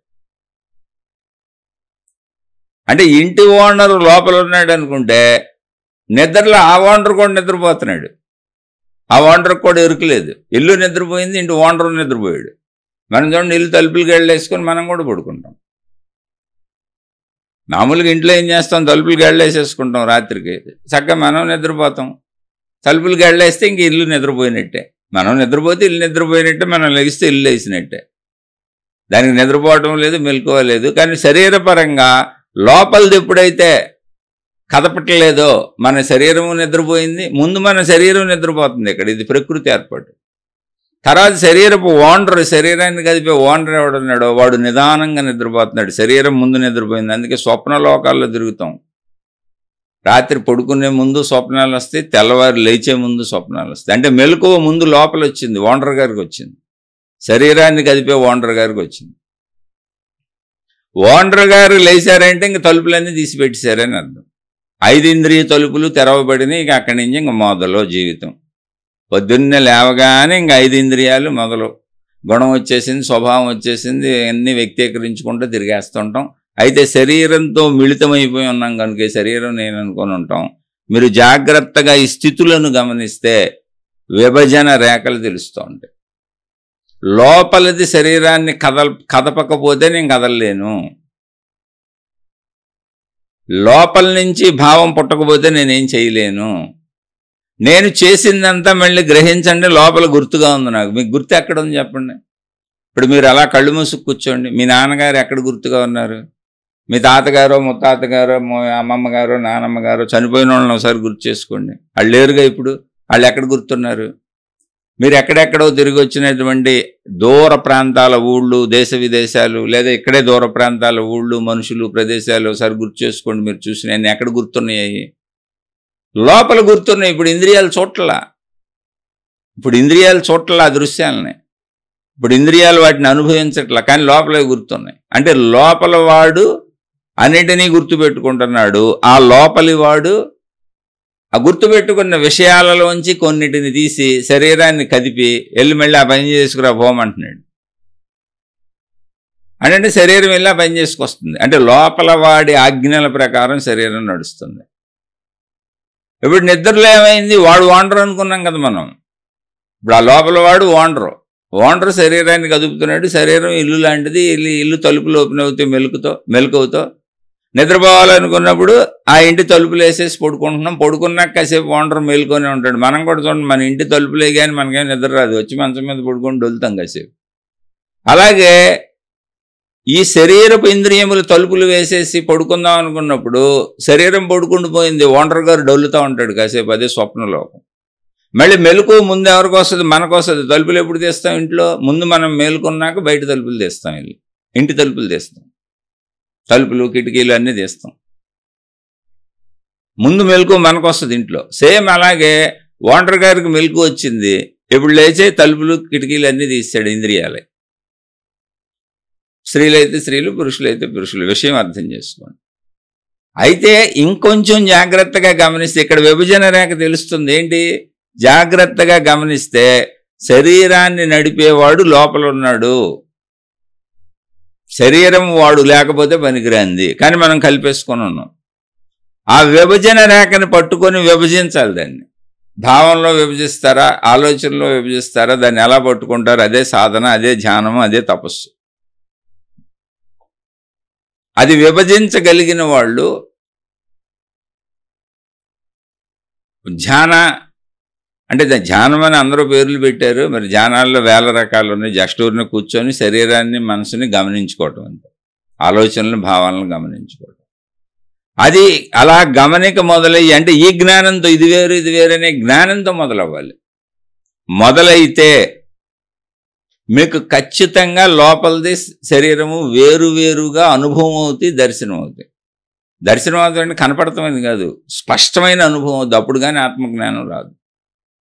అప్పుడు దాకా మనం ఎన్ని మాట్లాడుకున్నా మనం మొత్తంగా కలిసిపోయింది. ఇది ఉన్న విషయపరంగా వింటున్నాం తప్ప అనుభవంగా వచ్చే ఛాన్సే లేదు. అందుకని సాధన చేయాలి. సాధన ఎందుకు చేయాలి? ఇప్పుడు నేను శరీరాన్ని కదపటలేదు. ధ్యానంలో ఏం జరుగుతుంది? నేను శరీరం కదపను. నువ్వు ఎన్ని కదలికలైన గదులు, నేను శరీరం కదపను. కూర్చున్నాను, ఆలోచనలు ఆటలో పిచ్చెక్కిపోతుంది, బుర్ర పిచ్చెక్కిపోతుంది అని చెబుతారు బోళ్ళు మీద. అవును, పిచ్చెక్కిపోతుంది. నాకు కూడా ఎక్కుద్ది, ఇప్పుడు కూడా ఎక్కుతూ ఉంటుంది. ఎందుకని? శరీరం కదపనని నేను కూర్చుంటాను. నేను రోజు కూర్చుంటాను కాసేపు, శరీరాన్ని కదపకుండా కూర్చుంటాను. లోపల ఆలోచనలు అనంతంగా సాగిపోతానే ఉంటాయి. కుటుంబ సభ్యుల గురించి, నా గురించి, మంచివి వస్తాయి, చెడ్డవి వస్తాయి, కోరికలు వస్తాయి. ఇక్కడ ఆలోచనలు ఆగటం కాదు, ఆలోచన శరీరాన్ని ఎంత కంపింపచేస్తుందో చూడు. మీరేం చేస్తున్నారంటే, ఏమన్నా ఆలోచనలు ఆగట్లేదు, పిచ్చెక్కిపోతుంది, నేను జ్ఞానం చేయలేకపోతున్నాను, నా వల్ల కాదు బాబు అని చెబుతున్నాం. కాదు కాదు కాదు, అసలు అదే చూడాలి. ఎంత పిచ్చెక్కిస్తుందో చూడు. ఆ శరీరాన్ని కదిపేద్దామని ఎంత ప్రయత్నిస్తుందో చూడు. నువ్వు కదపకుండా కూర్చో. అది ఎంత ప్రయత్నించినా నువ్వు కదపకపోతే నీకు అప్పుడు అర్థమవుతుంది అది వేరు, నేను శరీరం వేరని. శరీరం కదపకో, అలా కూర్చో. లోపల పిచ్చగా ప్రయత్నిస్తూ ఉంటుంది, భయపెడుతుంది, బాధ పెడుతుంది, దుఃఖ పెడుతుంది, అన్నీ గుర్తు చేయటమేగా, ఏమీ లేదు అక్కడ. ఇంకా జాగ్రత్తగా గమనిస్తే అసలు నీకు వచ్చే ఆలోచనలు ఏవి నిజం కాదు, అవి లోపల జ్ఞాపకాలు మాత్రమే. నాకు వస్తాయి, బోల్డ్ వస్తాయి. అమ్మ పిల్లలకేమన్నా అయితే, వాళ్ళకేమన్నా అయితే, మా ఆవిడకేమన్నా అయితే, అంటే సందర్భాలను బట్టి. ఏదో అనారోగ్యం ఉందని చెప్తేనో, లేదేదో జరిగితేనో, ఏదన్నా అయితేనో, ఎక్కడన్నా న్యూస్ వింటేనో, అన్నీ వస్తాయి, అందరికీ వస్తాయి, ఎవరికైనా వస్తాయి. కానీ అది నిజం కాదు కదా. ఇప్పుడు నేను శరీరం కదపకుండా కూర్చొని మెలకువలో నా లోపల ఉండి చూస్తున్నా, అసలు ఈడు కదా, లోపల నుంచి బయటకు వెళ్తున్నాడు, బయట నుంచి లోపలికి వస్తున్నాడు, మొత్తం శరీరాన్ని కదుపుతున్నాడు ఈడు కదా. అంటే మనం ఒక మోటార్ సైకిల్ని వాడుకున్నట్టు, ఒక కారును వాడుకున్నట్టు, ఒక విమానాన్ని వాడుకున్నట్టు, వాహనాలన్నింటినీ వాడుకున్నట్టు, ఒక గరిటిని, చెంచాని, ఏదనుకుంటే అది, వస్తువుల్ని వాడుకున్నట్టు ఈ శరీరం అనేటువంటి వస్తువుని, ఈ శరీరం అనేటువంటి ఇంటిని, ఈ శరీరం అనేటువంటి వాహనాన్ని లోపలోడు వాడుతున్నాడు. ముందు ఆ లోపలోడు వాడుతున్నాడు అనేది తెలిసేంటి, ముందు గుర్తించండి, తర్వాత చూద్దాం. అసలు అది స్పష్టంగా తెలియాలి, లోపలోడు వేరు, శరీరం వేరు అని. తెలియటం ఏంటి? ముందు అసలు అది రూఢీపరుచుకోండి, జ్ఞానంలో నమ్మండి. నమ్మిన దాన్ని ఒకసారి ఊరుకునే అనుకుంటే అవ్వదు. ఇప్పుడు మీకు నేను చెబుతున్నా, కానీ ఈ విషయం నాకు 15-20 సంవత్సరాల నుంచి తెలుసు. లోపలోడు దీన్ని నడుపుతున్నాడు అనే విషయం 15-20-25 సంవత్సరాల క్రితమే తెలుసు. కానీ ఇంతవరకు నాకు అది వేరు వేరు అనే అనుభవం అవ్వాలి. అంత కష్టం, అది అంత మిళితమైపోయి ఉంటుంది. అందుకు చెబుతున్నా, అంత మిళితమైపోయి ఉంటుంది, అది కలిసిపోయి ఉంది. అది ఇప్పుడు పాలు నీళ్లు కలిసిపోయి ఉన్నాయి, విడదీయటం కష్టం, ఎవరు విడదీయలేరు. కానీ హంస ఒక్కటే విడదీయగలదండి. పరమహంసలు అంటారు ఆధ్యాత్మిక మార్గంలో కొంతమందిని. అందుకనే పరమ అంటే అత్యున్నతమైన, ఉన్నతమైన అని అర్థం. పరమహంసలోనే ఒక వర్గం చెబుతారు, రామకృష్ణ పరమహంస అంటారు. హంస అంటే ఇదే, మామూలు హంసే. పరమహంస అంటే ఉన్నతమైనటువంటి హంసతత్వం కలిగినటువంటి వ్యక్తి. అంటే పాలు నీళ్లు కలిపేసి అక్కడ పెడితే ఒక్క హంస మాత్రమే పాలు తాగి నీళ్లు వదిలేస్తుందండి. ఎలా కుదురుతుందండి? అంటే ఆ శక్తి దానికి ఇవ్వబడింది, అది నేచర్లో ఇవ్వబడింది శక్తి, అంతే. అందుకని తనకేం కావాలో నిజంగా తానెవరో తెలుసుకొని తనకు అక్కర్లేని వాటిని, తనలో తనది కాని వాటిని వదిలేయగలిగిన వాళ్ళని పరమహంసలు అన్నారు. అప్పుడు మీరు పరమహంస స్థితిని పొందాలి. ఆ హంస స్థితిని అబ్జర్వ్ చేయాలి. జ్ఞానం ఉంది మనల్ని అబ్జర్వ్ చేయటానికి, గమనిక ఉంది. శరీరమే నేను, శరీరమే నేను, శరీరమే నేనని తాధ్యాత్మ్యతతో వెళ్ళిపోతున్నాం మనం. అంటే పాలు నీళ్లు కలిపేసినాక మనకు తెలియదుగా. ఇంకా హంస అయితే తప్ప వేరు చేయటం కుదరదు. అలాగే మీరు పరిశీలించుకొని జ్ఞానం అయితే తప్ప వేరు చేయటం కుదరదు. ఎందుకంటే కలిసిపోయింది శరీరము లోపల, ఓనరు ఇల్లు కలిసిపోయి ఉంది. అందుకే ఓనరే ఇల్లు అనిపిస్తుంది, శరీరమే నేను అనిపిస్తుంది, కలిసిపోయింది లోపల. మీరు హంస అయితే తప్ప, పరమహంస అయితే తప్ప, అంటే జ్ఞానం అయితే తప్ప, జ్ఞానంలో ఇది మీకు అర్థమయ్యి అవును అనిపిస్తే తప్ప, అంటే మీరు ఏదో అద్భుతం అయిపోవాలని కాదు. ఇప్పుడు నేను చెబుతున్నాగా తెలుగు మాటలాగా, తెలుగు భాషగా. సందేహం ఉంటే మళ్ళీ అడగండి, మాట్లాడుకుందాం. లోపలోడు కదపకపోతే ఇది కదులుతుందా? ఇది కదిలింది పో, కదిలి ఇది గ్రహించిన విషయాలన్నీ సుఖమో దుఃఖమో ఆనందమో రుచో దృశ్యమో ఎక్కడ ఉన్నాయి? లోపల ఉన్నాయి. లోపల ఉన్నాయని మీకు తెలియట్లేదా? పోనీ తెలుస్తుందిగా, చక్కగా తెలుస్తుంది. ఆ ఇంద్రియాలు లేవు, కంటిలో లేదు. కన్ను ద్వారా గ్రహించింది కంటిలో ఉందా? లేదు, లోపల ఉంది. లోపల అనగానే మీకు చూడండి, హృదయస్థానంలో ఎక్కడో ఉన్నట్టు అనిపిస్తుంది, ఎక్కడో శరీరం లోపల ఉన్న లోతుగా ఉన్నట్టు అనిపిస్తుంది. కంట్లో మాత్రం లేదు. ముక్కుతో చూసిన వాసన ముక్కులో లేదు, నాలుగుతో చూసిన రుచి నాలుగులో లేదు. స్త్రీ పురుష శారీరక సుఖముల కలయిక ఆ ఇంద్రియములలో లేదు, అక్కడ ఉండిపోలేదు, అది లోపల గుర్తుగా ఉంది. శరీరముకు మొత్తం తల నుంచి కాలు వరకు జరిగే స్పర్శ అనుభవాలు, నొప్పులు, బాధలు, సుఖాలు, వేడులు, చలులు అన్నీ లోపల గుర్తున్నాయి. లోపల ఎక్కడో ఉన్నాయి, ఆ ఇంద్రియాల దగ్గర మాత్రం లేవు. మళ్ళీ ఎప్పుడు ఈ శరీరం మళ్ళీ బయటకు వెళ్ళి మళ్ళీ కొత్త ఆటిని తెచ్చుకుంటుంది. అవి తేవాలంటే లోపలది మళ్ళీ పాత ఆటిని ఒకసారి గుర్తు చేస్తుంది, ఇది ఎలా ఉంటుందో వెళ్ళి ప్రయత్నించని. ఇప్పుడు తినాలి, పాత రుచిని గుర్తు చేసి మనకు రుచి కావాలన్నాడు అంటుంది. ఏది అనుభవించాలన్నా లోపల ఉన్న పాత దాన్ని గుర్తు చేసి మళ్ళీ ఇది అనుభవిద్దాం నడు అంటుంది. ఓనర్ గారు ఇల్లు వాడుకుంటున్నారు, ఆ విభజన రేఖ మీకు తెలియాలి. తెలియకపోతే మళ్ళీ అక్కడ మీరు పరమహంస కాలేరు. మొత్తం సృష్టిలో ఒక హంసకే కుదురుతుందంట. పాలుని నీళ్ళని కలిపేస్తే పాలు మాత్రమే తాగి నీళ్లు మాత్రమే వదిలేసేటువంటి గుణం కలిగింది హంస ఒక్కటేనంట. అందుకని ఆధ్యాత్మిక మార్గంలో పరమహంసలు అనే ఒక మార్గం ఉంది. కొంతమందిని పరమహంసలని పిలుస్తారు. అదేదో విభిన్న మార్గం కాదు, పేరు అంతే. ఇప్పుడు ఆ హంసతత్వం ఏంటి అంటే దీన్ని తెలుసుకోవటమే, ఎంతే జ్ఞానమే. మీరు ఏదో అయిపోవటానికి అక్కడేం లేదు. ఇది పరిశీలించి అవును అని నమ్మకం కలిగే వరకు మీరు దాన్ని తెలుసుకుంటూనే ఉండాలి. అవును అని బలంగా కలగాలి. నేను చెప్పే కదా, నాకు 25 ఏళ్ల క్రితం నుంచే 25 ఏళ్ల క్రితం నుంచే ఈ విషయం తెలుసు. సబ్జెక్టుగా పుస్తకాలు చదివో ఎవరో చెప్పింది వినో మహాత్ముల ప్రవచనాలు వినో, కానీ 25 ఏళ్ల నుంచి తెలిసిన విషయం తెలిసింది. కానీ అనుభవంగా రెండు కలిసిపోయి ఉన్నాయి. విభజన రేఖ సాధన చేస్తున్నా, కుదరట్లా. సాధన ఇది చేస్తున్నా.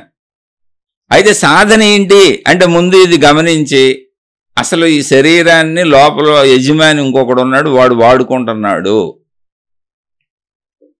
ఈ శరీరం అనేది ఒక ఇల్లు లాంటిది, ఒక వస్తువు లాంటిది అనేది విషయాన్ని గమనించి, ఇప్పుడు శరీరాన్ని నేను కదపకపోతే యజమాని ఏం చేస్తున్నాడో తెలుస్తుంది. దానికోసం ఏర్పాటు చేయబడినయే సాధనా పద్ధతులన్నీ.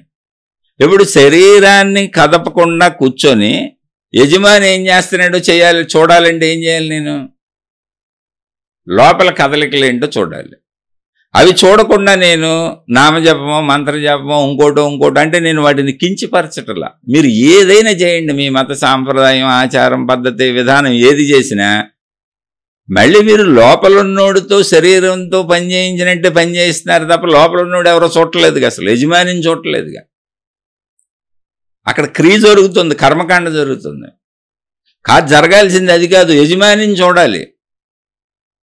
శరీరం యజమాని కానప్పుడు శరీరం నేను అనుకుంటున్నాను, అందుకని నేను జీవించుకుంటూ వెళ్ళిపోతున్నాను.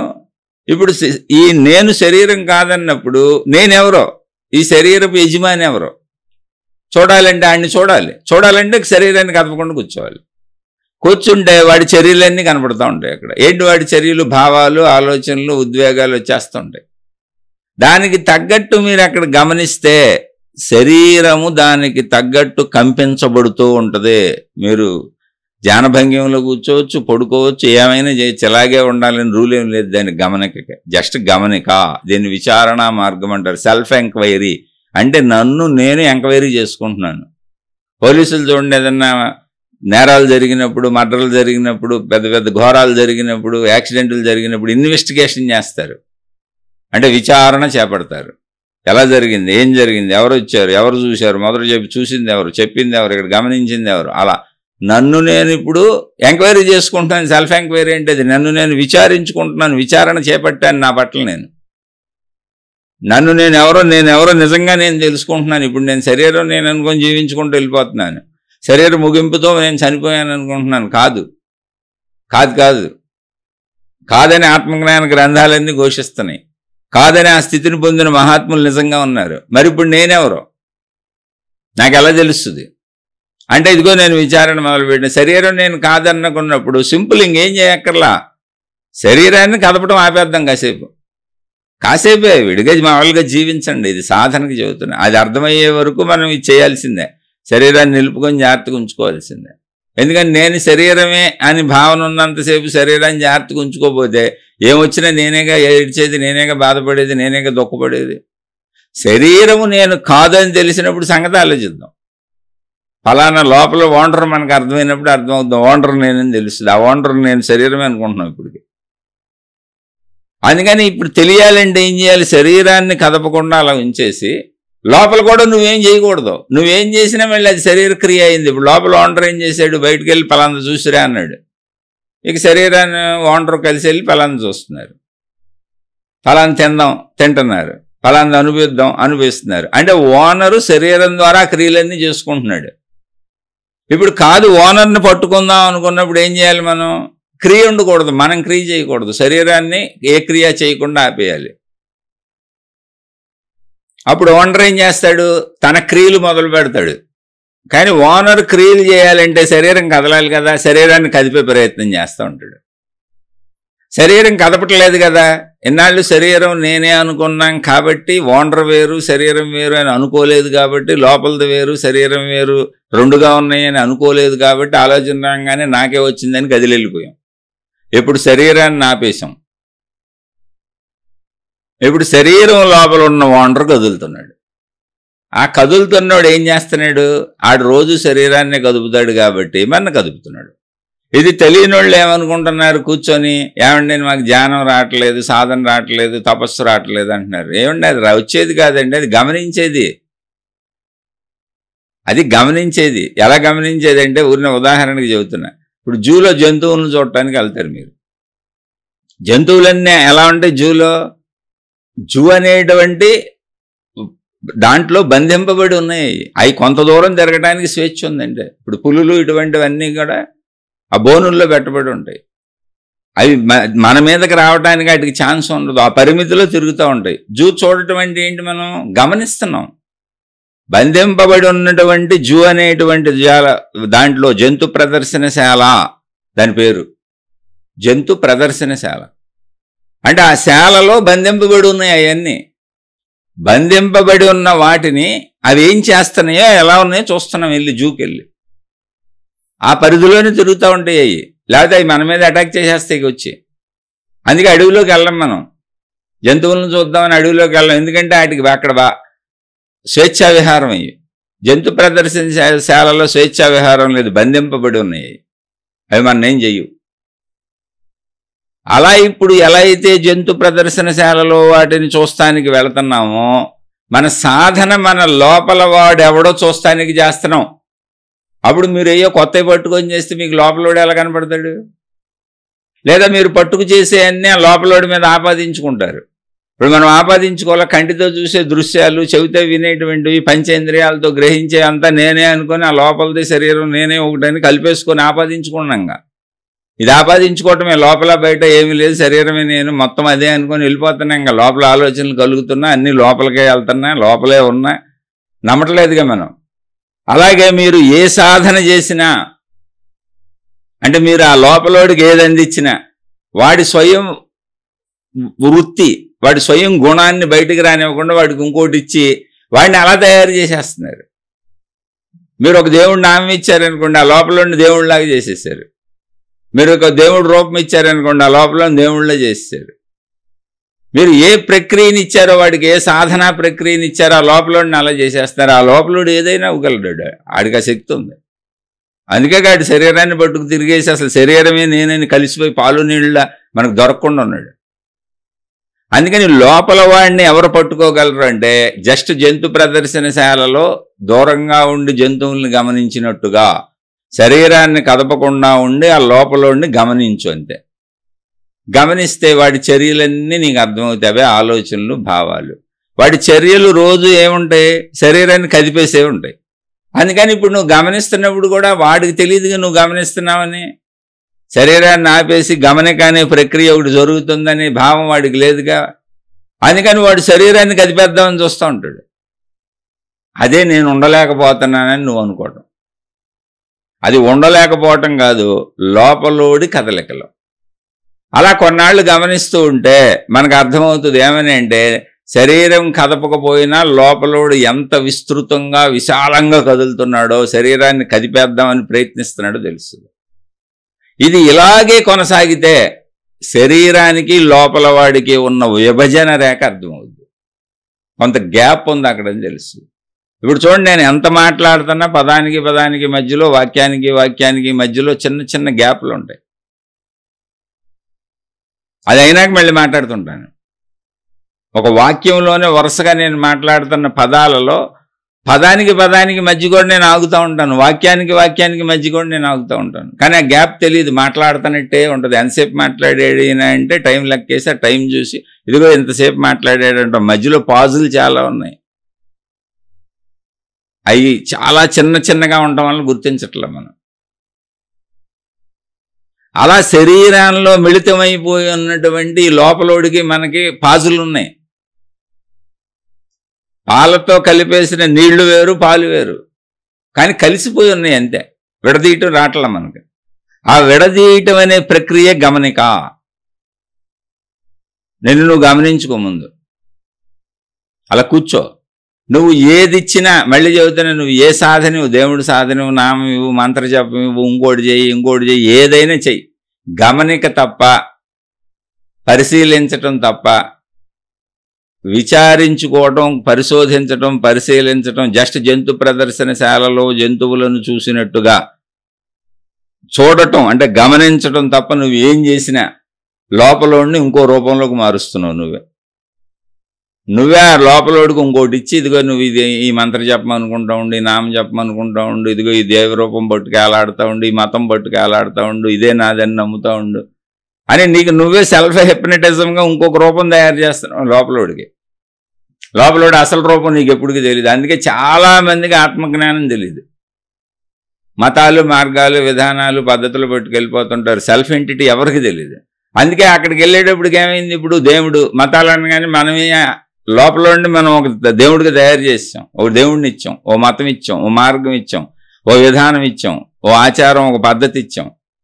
వీటన్నింటి ద్వారా తయారు చేసి వాటికి కట్టుబడిపోయిన మనుషులుగా మతాలు కొట్టుకుంటున్నాయి, మార్గాలు కొట్టుకుంటున్నాయి, కులాలు కొట్టుకుంటున్నాయి, రకరకాల గందరగోళాలు కొట్టేసుకుంటున్నారు, ఒకళ్ళనొకళ్ళు తిట్టేసుకుంటున్నారు, ఒకళ్ళ దేవుళ్ళని ఒకళ్ళు తిట్టేసుకుంటున్నారు. ఇవన్నీ ఒక ఎత్తు అయితే, ఇది నెగిటివ్ సైడ్ అయితే, ఇందులో ఇంకో సైడ్ ఏంటంటే ఇప్పుడు ఆ దేవుడిని ఇచ్చి లోపలని అలా మార్చేసావు కాబట్టి మహిమలు, మాయలు, మంత్రాలు, తంత్రాలకి అది తాడులతో మొదలయ్యి చిన్న దారం మొక్కతో మొదలయ్యి ఎంత దూరం వెళ్ళిపోయిందో ఆ మహిమలు.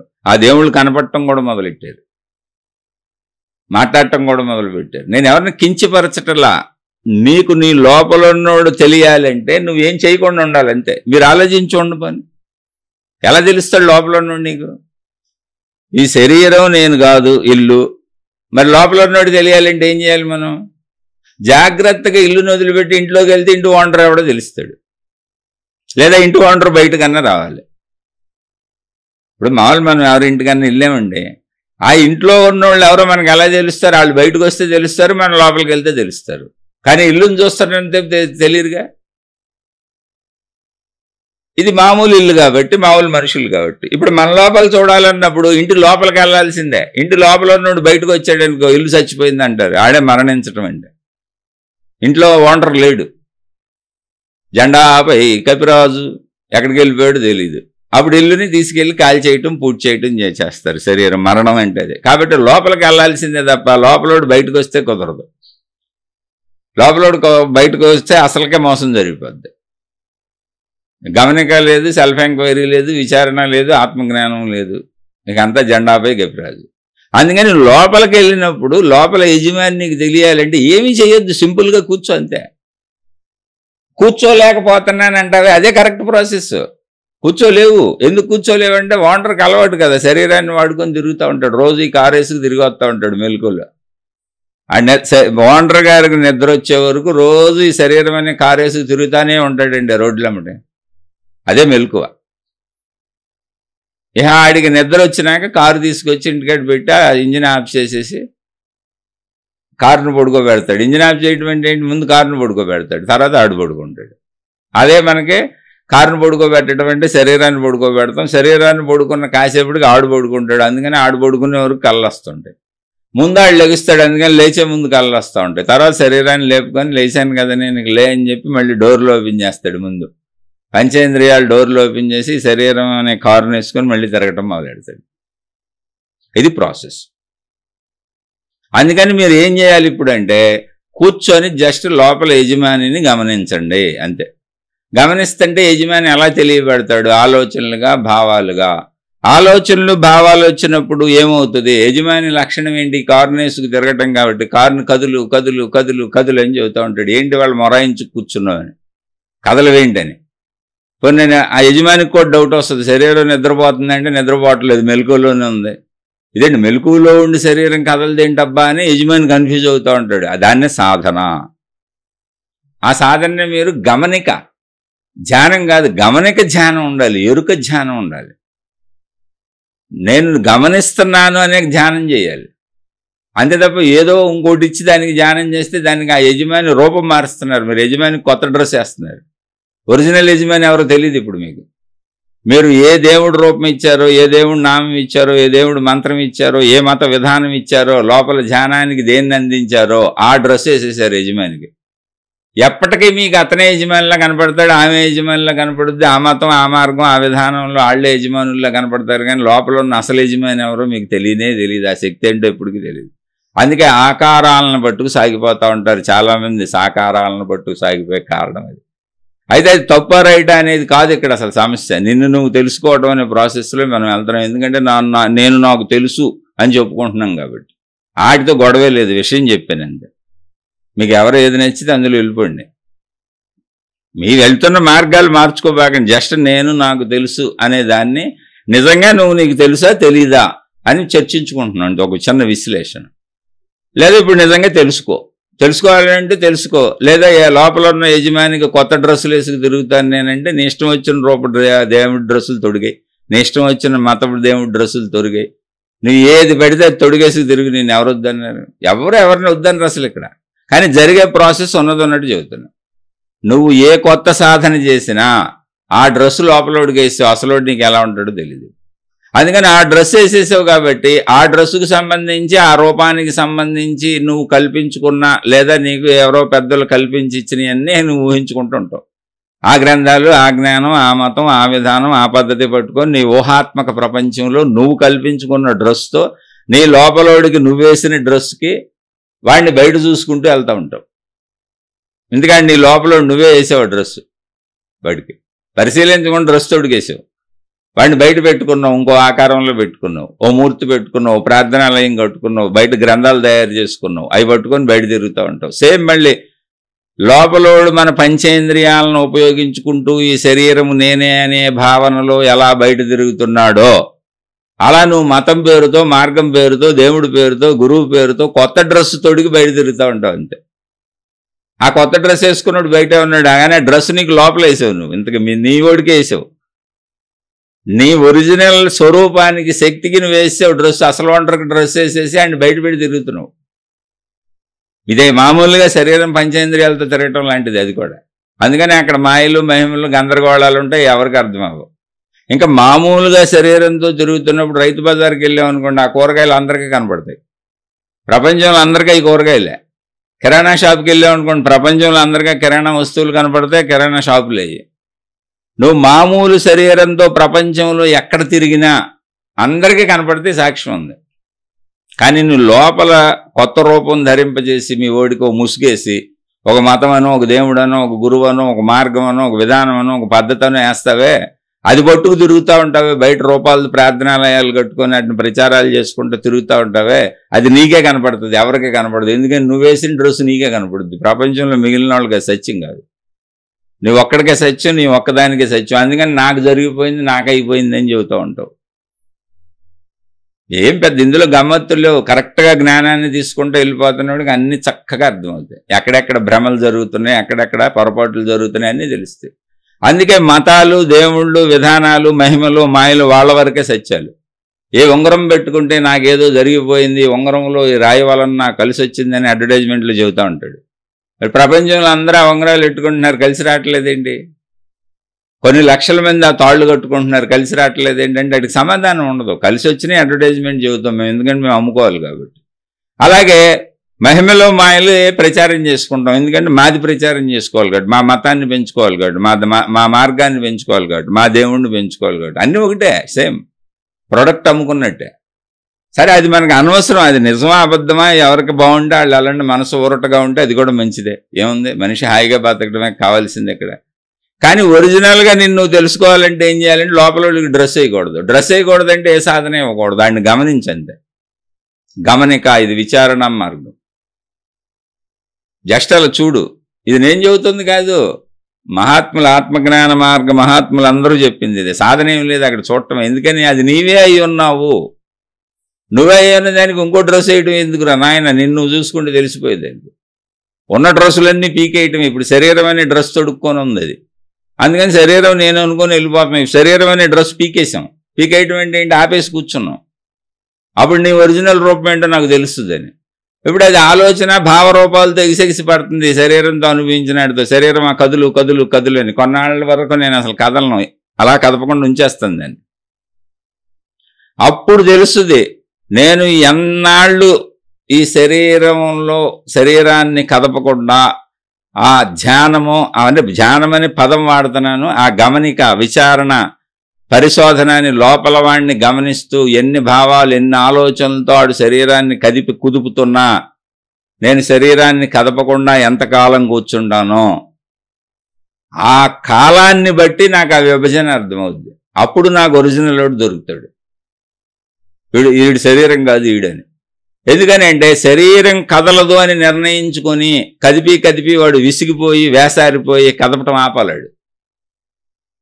అంతే తప్ప మీరు ఆలోచనలు ఆపాలి, మీరు భావాలు ఆపాలని ట్రై చేయబాకండి. భావాలు రానే ఉన్నాయి. భావాల్లో పాము వచ్చింది, భావాల్లో పాము కరిచింది, ఏమవుద్ది మీకు? ఇప్పుడు మీకు తెలుసుగా, నేను ఇంట్లో కూర్చున్నాను, నేను చక్కగా కూర్చున్నాను, సోఫాలో కూర్చున్నాను, ఫ్యాన్ వేసుకున్నాను, గదిలో ఉన్నాను, తలుపులు వేసుకున్నాను, అసలు ఇక్కడ పాము వచ్చే అవకాశం ఏది? అది ఆలోచన పాము, భావపు పాము కరిసింది, నాకేమవుద్ది?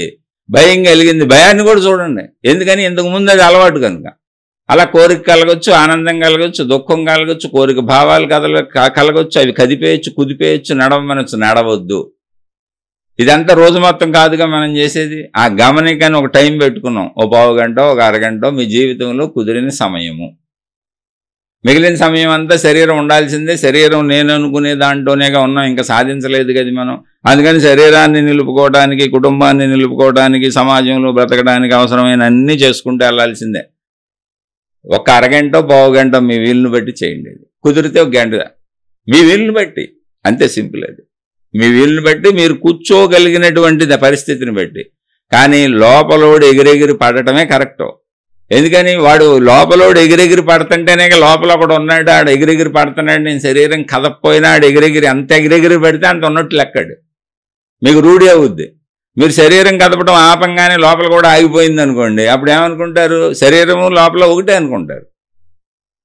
శరీరము లోపల ఒకటి కాదు అని తెలియాలి అంటే లోపలోడు ఎగిరెగిరి పడతానే ఉండాలి. ఎగిరెగిరి పడుతూ మనం శరీరాన్ని కదపకుండా ఉంటే కొంతకాలానికి రూఢి అవుద్ది. ఆ కొంతకాలం ఎందుకంటే శరీరము ఆ ఆలోచన నేను ఒకటే అనుకున్నాం కాబట్టి కూర్చున్నప్పుడు కూడా శరీరం కంపించేస్తూ ఉంటుంది, మనం చేసినా చేయకపోయినా. అందుకని నాకు కుదరట్లేదు అని కంగారు పడుతుంటాం. కాదు, ఆ కంగారు పోయే వరకు, ఆ కంపన, శరీర కంపన పోయే వరకు చేయండి. అది సంవత్సరాలు పట్టుద్దా? పట్టనివ్వండి. అప్పుడు తెలుస్తుంది లోపలోడు వేరు శరీరం వేరని, ఆ విభజన రేఖ. మరి ఈ కంపనకి తట్టుకోలేక నా వల్ల కావట్లేదని లేసేసి అవన్నీ చేసుకుంటూ వెళ్ళిపోయారు అనుకోండి, మళ్ళీ శరీరం నేనని వెళ్ళిపోవటం. అందుకే పరమహంస అంటే, పరమ అంటే అత్యున్నతమైన, అంతకంటే ఉన్నత స్థితి లేదు, అంత సాధన చేయాలి.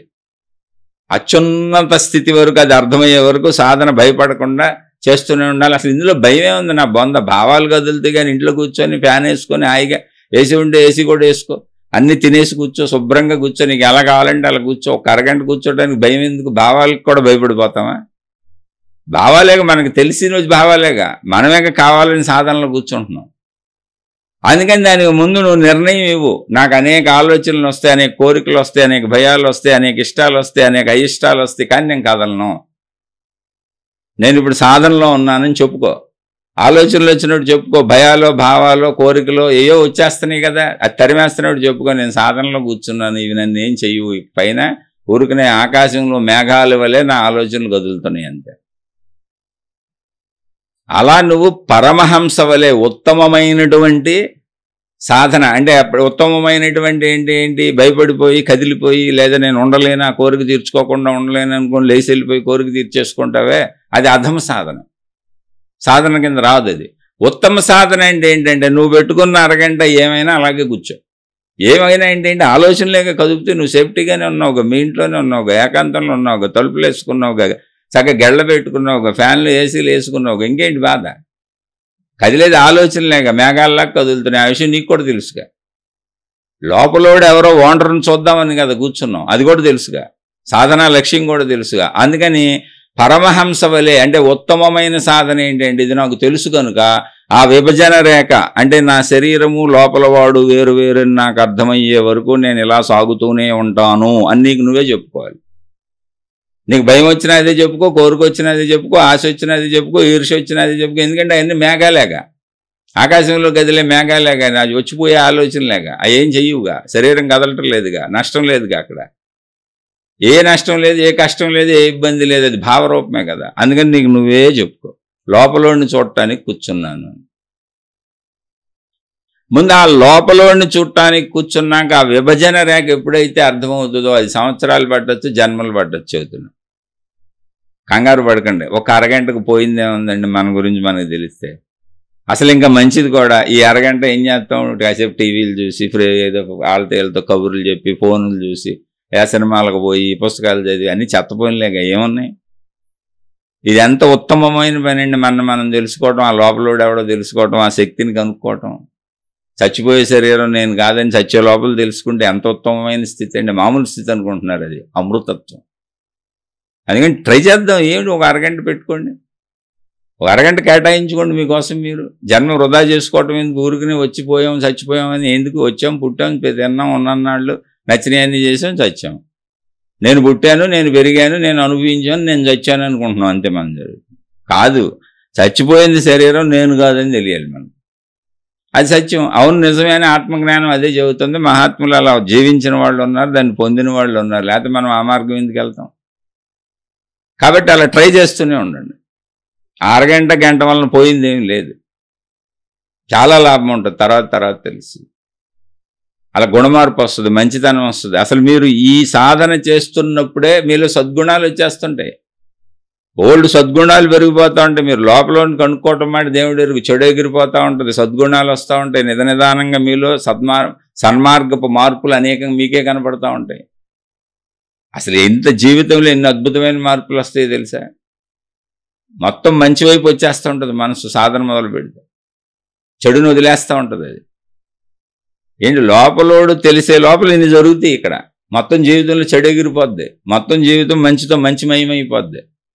ఆ మంచిమయమైనాక లోపలోడు అర్థమవుతాడు. కంగారు పడబాగండి, ఈ ప్రాసెస్ అంతా జరగాలి. ఆ విభజన రేఖ తెలుస్తుంది, లోపలోడు తెలుస్తాడు. ఆ లోపలి వాడిని తెలుసుకునే ప్రయత్నం చేద్దాం. ఇది ఇక్కడికి ఆపుదాం. ఎందుకంటే ముందు లోపలోడు తెలుసుకుందాం. ఆ లోపలోడు తెలియకుండా మళ్ళీ ఆ లోపల అసలైన వాడు ఎవడని వెళ్తే మళ్ళీ మనకు అర్థం కాదు. ముందు లోపలోని తెలుసుకుందాం. అందుకని సాధన చేస్తూనే ఉండండి. ఈ శీర్షిక ఇక్కడికి ఆపుకుందాం. ఏమైనా సందేహాలు ఉంటే మళ్ళీ మాట్లాడుకుందాం.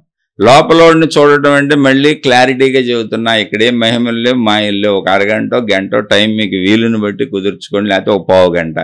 అసలు స్టార్టింగ్లో ఉన్న వాళ్ళైతే ఒక 10 నిమిషాలు చేయించాలి, 5 నిమిషాలు 10 నిమిషాలు మొదలు పెట్టండి. ఏంటి ఏమి లేదు, శరీరాన్ని వాడుకొని కదా లోపలిది కదిలేది. శరీరం లోపల ఆలోచన వస్తే, లోపల భావం పుడితే, లోపల కోరిక పుడితే కదా శరీరం వెళ్ళి పనిచేస్తుంది.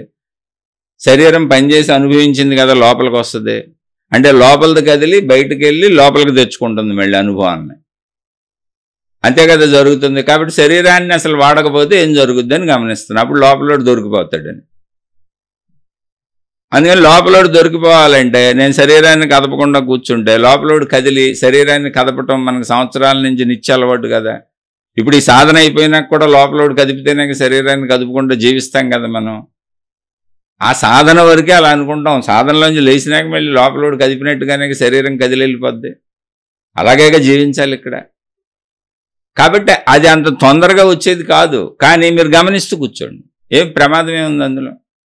అలా గమనిస్తూ కూర్చుంటే ఖచ్చితంగా ముందు జరిగేది ఏంటంటే చెడంతా ఎగిరిపోతూ ఉంటుంది, మంచి మనలో మిగిలిపోతూ ఉంటుంది. వాళ్ళ ముందు లోపలోడు తెలియటానికి ముందు జరిగేవి చెబుతున్నాయి. చెడు గుణాలు పోతూ ఉంటాయి, మంచి గుణాలు పెరుగుతూ ఉంటాయి. స్లోగా జరుగుద్ది. భయం పోతూ ఉంటుంది, ధైర్యం పెరుగుతూ ఉంటుంది.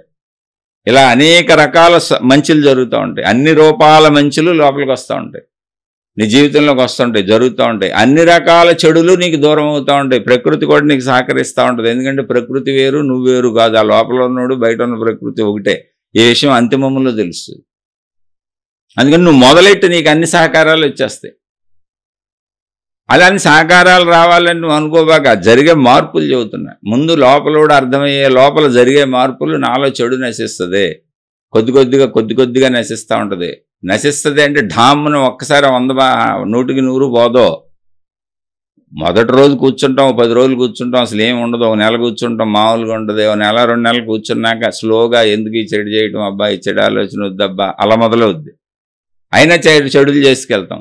2, 3 నెలలు, 4 నెలలు, 5 నెలలు, 6 నెలలు చేసినాక అబ్బాయి చేసి చెడులు చేయను అని చిన్న చెడులు వదిలేయగలుగుతూ ఉంటాం. ఏవో పెద్ద చెడులు మిగిలిపోతూ ఉంటాయి. అలా సంవత్సరాలు గడిచేటప్పటికి అబ్బాయి పెద్ద చెడులు కూడా మనకు వద్దనిపిస్తూ ఉంటుంది. అలా గుణ మార్పు జరుగుద్ది, స్వభావ మార్పు జరుగుద్ది. ఇది సంవత్సరాల కాల పర్యంతం పడుతుంది. లేదు మీ అదృష్టం, మీ సాధన పటిమ చెప్పలేము, నెలల్లో కూడా జరగచ్చు. మీరు సాధన అయితే మొదలు పెట్టండి, 100 ఏళ్ళు బతుకుతాం. ఇక్కడ ప్రాబ్లం ఏముంది? ఇప్పుడు అందులో ఒక అరగంట ఊరికి నీ సాధనకు ఖర్చు పెడితే అరగంట నన్ను ఫిక్స్ అయిపోబాకండి. మీరు 10 నిమిషాలు, అరగంటో, గంటో, 2 గంటలో, 5 గంటలో మీ ఓపిక అది. దానికేమి టైంకి ఇంత అని లెక్కలేదు. మీరు ఎంత చేసినా పర్వాలేదు. ముందు అది చేయండి. భావాలకు కంగారు పడకండి. ఆ లోపల భావాలు, లోపల వాడిని మనం తెలుసుకుందాం అని అనుకున్నప్పుడు లోపల వాడు ఎంత ఎక్కువ కదిలి ఎగిరెగిరి పడుతుంటే మనకు అంత ఎక్కువ బాగా తెలుస్తుంది. ఎందుకంటే కదలిపోతే ఎలా తెలుస్తుంది మనకి? లోపల ఒకడు శరీరం వేరు, వాడు వేరని. శరీరాన్ని ఆపినా వాడు శరీరాన్ని కోసం ఎగిరెగిరిపడి కదిపేస్తున్నప్పుడే కదా లోపల ఒకడు ఉన్నాడని తెలిసేది మనకి. విభజన రేఖ అప్పుడు కదా అర్థమయ్యేది. వాడికి శరీరానికి ఉన్నటువంటి భేదం ఏంటి అనేది, ఆ కించిత్తు భేదం ఎక్కడ ఉంది అనేది మనకు దొరికేది ఎప్పుడు, ఆ గ్యాప్ దొరికేది ఎప్పుడు? ఆడు ఎగిరెగిరి పడినప్పుడే. ఆడు ఎగిరెగిరి పడపోతే తెలియదు ఆ గ్యాప్. అందుకని పడినే ఉండండి. పడి ఆడు ఆగుతాడు. స్లోగా కొద్దిగా ఆగుతాడు, హఠాత్తుగా ఆగడం.